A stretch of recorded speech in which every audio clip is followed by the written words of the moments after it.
order filled. Hello, my favorite traders. Today is Thursday, August 18th.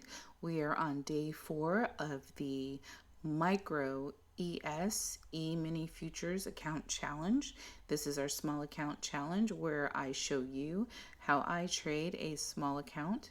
The wins, the losses, the good, the bad, the ugly, and the ridiculous. So right now I have watched my trade setup happen and I've entered in a trade. When we started on the open, we started we started trading in a range upwards, and then we kind of came back down, gave up almost all the gains from that range, and then we stayed in this low level kind of consolidation period between 40 to 70 5 to 42 60 ish. So my thesis was if we broke above 42.75 with strength, we would have some continuation. And then once I saw my setup trigger, I entered the trade. So right now I'm up about 4.5 points in this trade. And I've set my profit targets and I am trading 4 micros. So today what I want to talk about is how to be a better trader in 3 minutes. Now this might not take you 3 minutes to do, but these are really good points that have helped me, and I just figured out how to zoom in. So that'll help you guys viewing. It's amazing what you can do with technology nowadays. So, I wanted to, as part of my getting better everyday process, where I'm filling out a daily trade report card today. I was feeling cautious, right? Because yesterday was a complete cluster. I overtraded badly. I did everything wrong that you could think of. So I don't want to repeat my same mistakes over again. So I've put together kind of a checklist to show you how you can be a better trader with these simple hacks. So the first thing is limit your trades. So for me, I'm going to limit my trades to no more than 3 trades per session if the opportunity sets up. That's not to say I'm going to be trading all day, because a lot of times it's better to take 1 or 2 really good trades and call it a day, because you don't want to keep having risk on in the market and something happen and then you lose all your winnings, right? So my goal is to reduce over trading and then to hold my profitable trades longer, which comes into trade management. So right now in this trade, I'm up about 5.25 points. And you can see we've just stopped short of my first take profit level, which really chaps my lips. But it is what it is. So I'm just going to stay patient and wait for my take profit level to be hit. So I have my stop set here at break even. So the next thing about how to be a better trader is if you have one good winning trade, walk away. In fact, it's always good after you take any trade, whether it was a win loss or a scratch, to just reset and to just get up for like a minute or 30 seconds. So that way you kind of reset your biology and you're not just sitting here staring at the screen. So that's one of my plans. That I'm going to take a minute after my trade and absorb it and then figure out my next move. So you can see here my first target got hit, and then we stopped short of my second target, and now we are retracing. So one of the things that I picked up from today's session after reviewing my tape is that my trade management, I need to be more careful on whether this is just a pullback or the move is actually reversing and the trend is ending. Um, so with this move, I had my stop set to break even. I was working on, holding this trade as long as I could. Um, and I wanted to see what would happen. So, going back to my points about being a better trader, um, when I started out trading futures, I would trade one ES mini contract, and that's $50 a point move. So I started trading just with one contract, then I moved up to two contracts, then I went from two contracts to four contracts. And trading that size, so 1 point on the ES mini with four contracts is $200 a point. So that's a big stake size. And I realize that I am personally not ready to handle that amount of risk going off. So it's one of the reasons why I set up the small account challenge, just so I could make sure that going small, I've got all my risk management rules in place. I'm not repeating the same stupid mistakes, and I am really winning my trades. So now you can see how the trade reversed. I mean, it went all the way down where I thought I was really going to get stopped out at break even and then I'd have to get back in. But it stopped short of there, and now I'm up again 5.5 points. So I really wanted to hit this 42.86 level, and part of this comes in with managing your trades, right? So I look at um, my entries and my setups on the 3000 volume chart, and then I manage the trade on the 5 minute chart. And I also look at the momentum waves, how the market's moving on the 5 minute chart, because that gives me a really clean overview on each candle and how the day is shaping up with price action. I used to look at everything on a 2 minute chart, but then I had so much anxiety because of the noise and everything that's on the 2 minute chart. It just pretty much drove me crazy at the end of the day. So now we can see that the trade's reversing again. It's not hitting the target that I want it to go to, but I'm kind of checking off to the side what the 5 minute chart is doing. The next point that I wanted to, okay, so here I just closed out the trade, and I closed it out for I think a 1.5 gain. All right, so now I'm in my second trade for micros. I'm in my second trade. It's down about a point. And I'm just kind of waiting for it to work because I see like we've got the momentum coming back. So that was a wave that I'll show you, that just did not work the way that I thought it was going to work. So a lot of times when you're setting up your trades, you've just got to, um, you know, react to what the market is doing. Um, so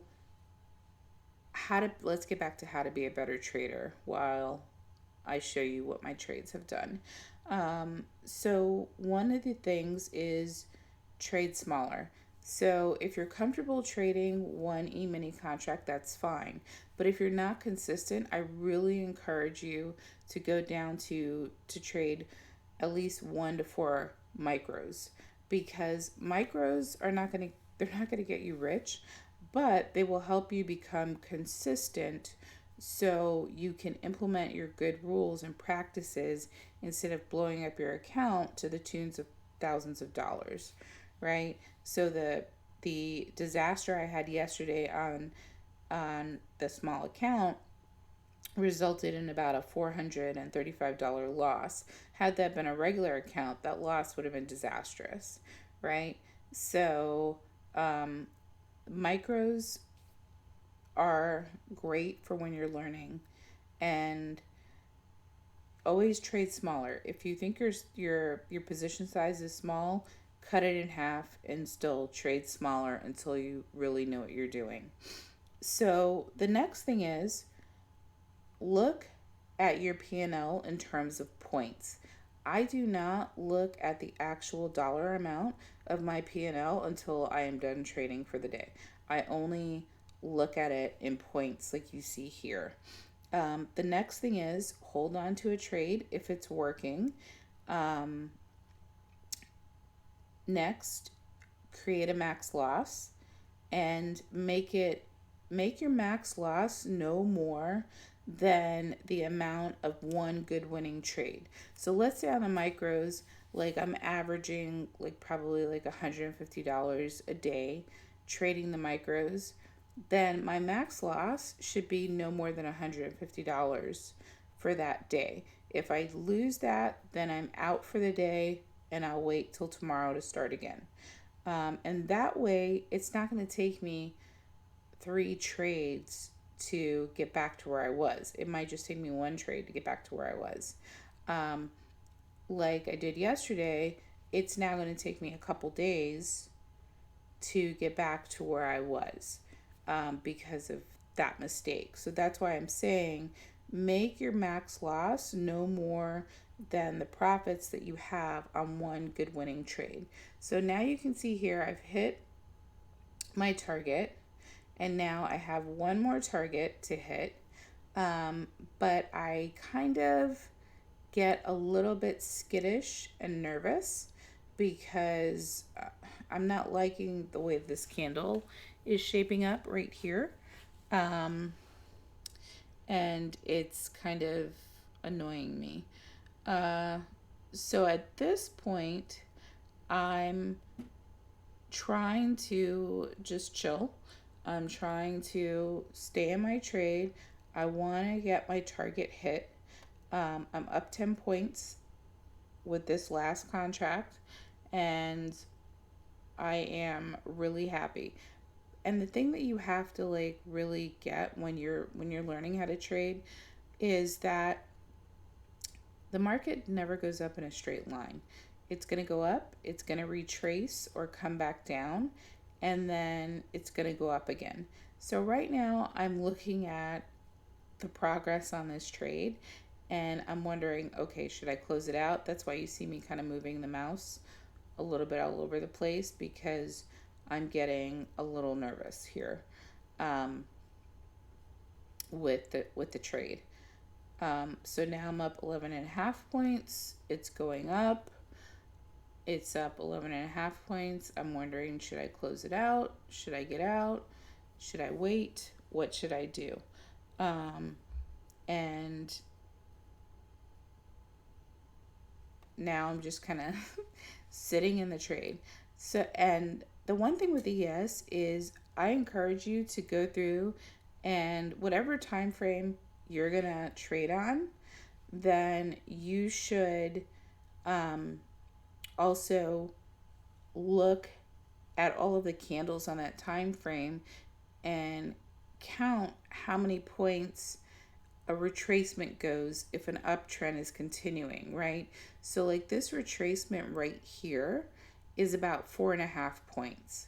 So it's, you need to be aware so you know that, all right, I can expect an average. It may be a little different every single time, which it definitely will be, but you can expect an average points of this amount to retrace. So that way you give yourself a little bit of confidence so you kind of know what's coming.